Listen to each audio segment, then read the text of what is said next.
আমাদের সাথে এরকম অনেক সময় হয় যে 10 মিনিট পড়তে বসেই আমাদের আর পড়ায় মন বসে না।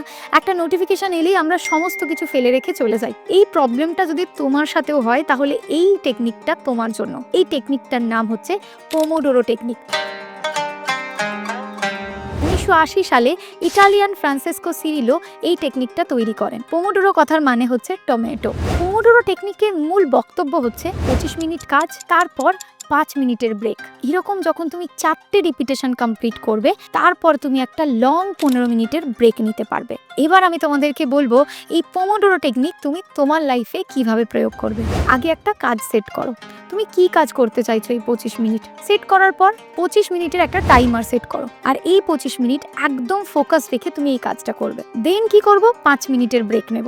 এবার এই 5 মিনিটের ব্রেকে তুমি তোমার কোনো বন্ধুর সাথে কলে কথা বলতে পারো, তোমার বাড়ির কারোর সাথে কথা বলতে পারো, তুমি কফি খেতে পারো, যা ইচ্ছা। এটার ক্ষেত্রে একটা সুবিধা হচ্ছে আমাদের মাইন্ড এটার জন্য অপেক্ষা করবে এই 5 মিনিটের ব্রেকের জন্য। সেটাতে তুমি এই 25 মিনিট একদম ফোকাস দিয়ে কাজ করতে পারবে এবং রিওয়ার্ড অনুযায়ী ওই 5 মিনিটের ব্রেকে তুমি নোটিফিকেশন চেক করো, ফোন চেক করো, যেটা তোমার মনে হয় করো। 4 বার যখন তুমি রিপিট করে ফেলবে এই কাজটা, দেন তুমি একটা 15 মিনিটের বড় ব্রেক নাও। পোমোডোরো টেকনিকের মাধ্যমে কিন্তু তুমি অল্প সময়ে অনেক বড় বড় কাজে ফোকাস করতে পারবে।